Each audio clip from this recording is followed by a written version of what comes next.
Hai semuanya, welcome back to my channel.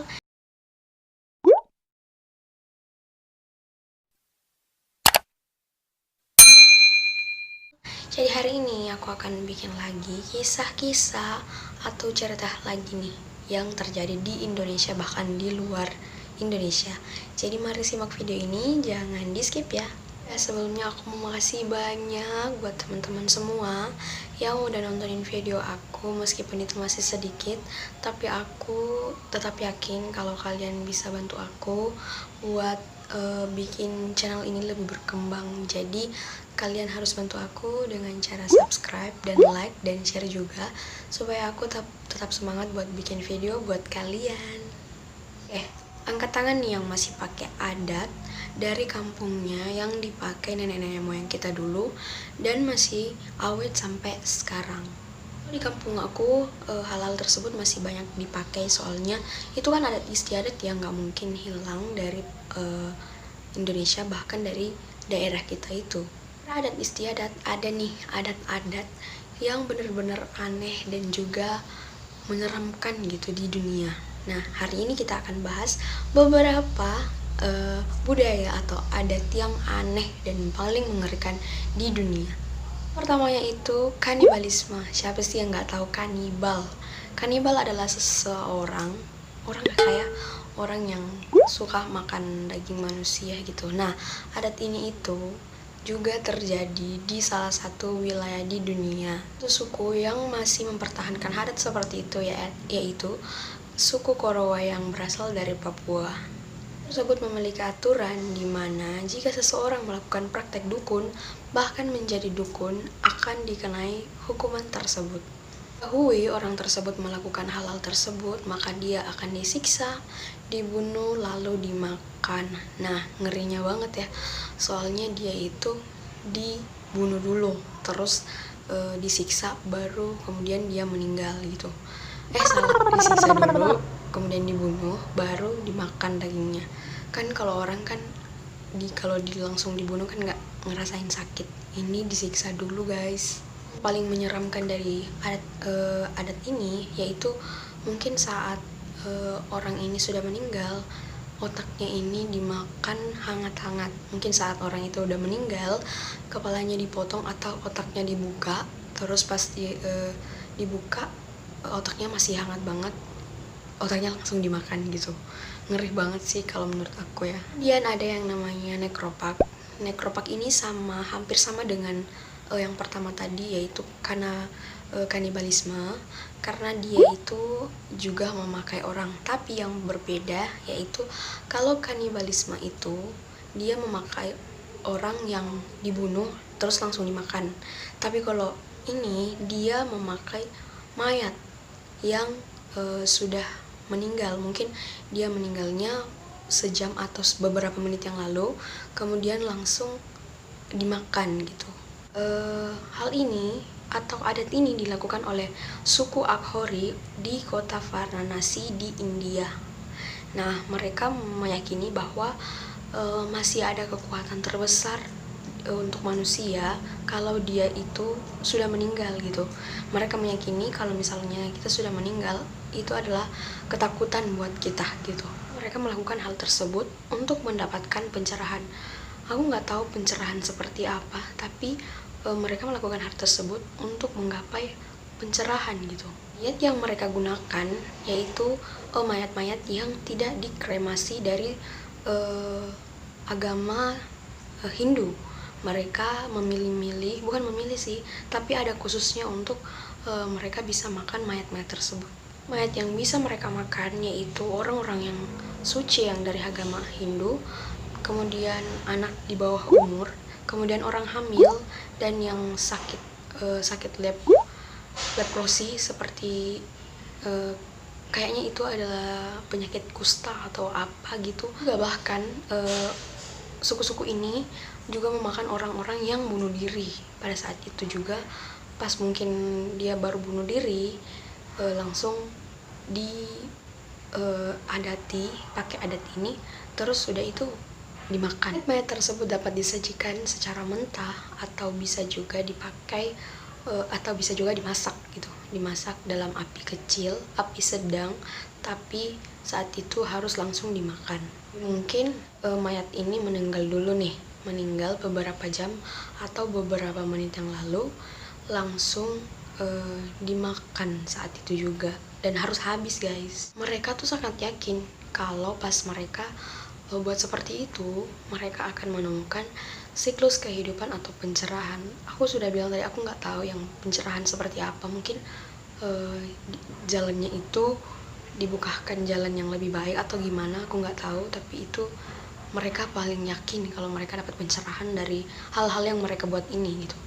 Yaitu Impaling.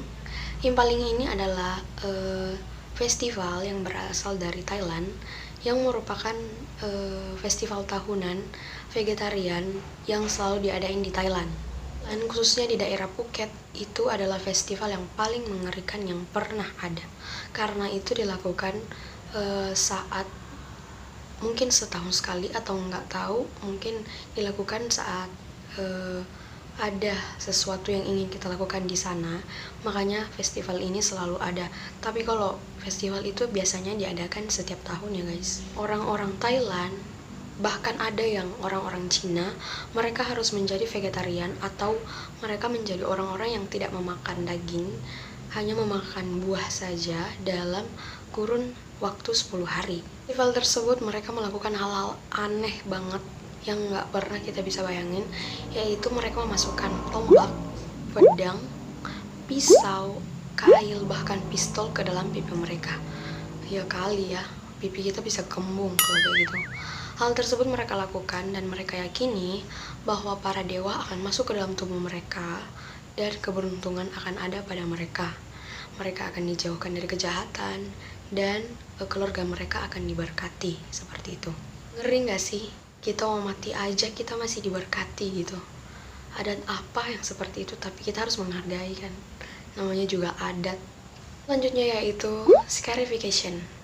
Scarification ini adalah adat yang berasal dari Papua yang dilakukan oleh salah satu suku di sana, yaitu suku Kaningara yang melakukan ritual scarification ini.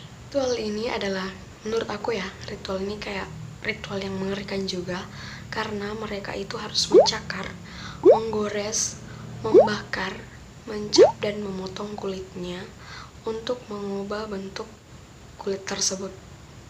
Kalau mereka bikin hal tersebut atau membuat hal tersebut, mereka akan menguatkan hubungan mereka dengan leluhurnya, mungkin seperti itu. Kalau menurut aku hal tersebut bisa aja ya dilakukan, tapi takutnya nanti untuk diri kita sendiri bisa saja hal tersebut terjadi infeksi atau enggak kita yang sakit. Kita kan nggak tahu kan apakah tombak itu bersih atau enggak, bisa saja nggak bersih, nantinya jadi penyakit buat kita gitu loh. Hal ini dilakukan hanya untuk orang yang mungkin sudah mencapai umur 17 tahun kali ya, karena di sini dikatakan hal ini dilakukan buat orang yang sudah mencapai dewasa gitu. Jadi mungkin saat dia sudah umur 17 tahun barulah dia diberlakukan adat ini untuk dirinya gitu loh. Mungkin sama kayak Korea Selatan, kita dikasih hadiah pada saat kita 17 tahunnya operasi plastik gitu. Selanjutnya itu menari bersama mayat. Nah, ada satu festival di Madagaskar yang bernama Famadihara. Nah, Famadihara ini adalah yang artinya, dia berarti pengembalian para tulang. Pengembalian para tulang. Nah, dalam adat ini dia itu mayat ini gitu digali pada saat sudah dikubur, digali oleh orang-orang yang tercinta, mungkin keluarganya. Dia digali, kemudian saat itu juga kita menari bersama, mengiring mayat ini diiringi dengan musik-musik yang ada di kuburan itu. Selesai menari, mayat ini tuh dikuburkan kembali gitu loh. Menurut aku buat apa digali gitu loh, kan udah meninggal juga. Tapi kan itu adat ya guys, jadi kita nggak mungkin protes gini gitu.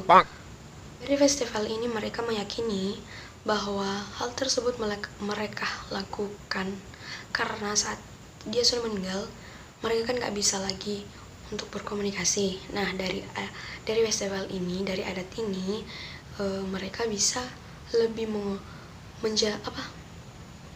menguatkan diri gitu, atau kayak semacam lebih bersiraturahmi dengan orang-orang yang udah meninggal gitu loh. Juga mereka berharap generasi mereka akan lebih baik dari generasi-generasi yang udah pergi gitu. Berikutnya yaitu tarian di bawah matahari. Tarian di bawah matahari ini dilakukan khusus untuk pribumi dari Amerika, asli pribumi ya, yang melakukan hal ini. Ini dilakukan dengan cara berdoa sambil menyiksa diri. Menyiksa diri gitu. Apa ya? Mereka menyiksa diri mereka dengan cara menusuk tembus kulit dada dengan tusukan seperti tusuk sate. Jadi mungkin ada sesuatu, ada tusukan seperti tusuk sate terus ditancepin di dada mereka. Mereka percaya bahwa tusukan tersebut terhubung dengan sebuah tiang yang ada di depan mereka melalui sebuah tali yang menyimbolkan pohon kehidupan bagi mereka. Anehnya lagi, mereka berlomba-lomba atau mereka diharapkan untuk bisa mengeluarkan atau membebaskan diri dari tusukan-tusukan itu. Pasti sakit banget kan, soalnya kan kulitnya ikut ketarik gitu. Kalau misalnya mereka mundur, baru kulitnya ketarik dan tusukan satenya juga ketarik, ya bisa sakit gitu loh. Tarian tersebut dilakukan dalam beberapa jam. Kalau di aku beberapa menit aja udah sakit, apalagi beberapa jam guys, apalagi berhari-hari gitu loh. Jadi gimana nih adat-adat dari semua adat yang aku bahas di saat ini? Jadi adat kalian lebih mengerikan daripada adat ini atau gimana? Kalian komen di bawah ya. Oke, mungkin sekian dulu video dari aku. Kalau kalian suka, jangan lupa like, komen, dan subscribe channel ini dan dukung aku supaya aku bisa tambah semangat buat buatin video untuk kalian. Dan komen di bawah apalagi yang harus aku buat untuk kalian simak. Oke? Jadi jangan lupa di subscribe. Sampai jumpa di video berikutnya. Dadah.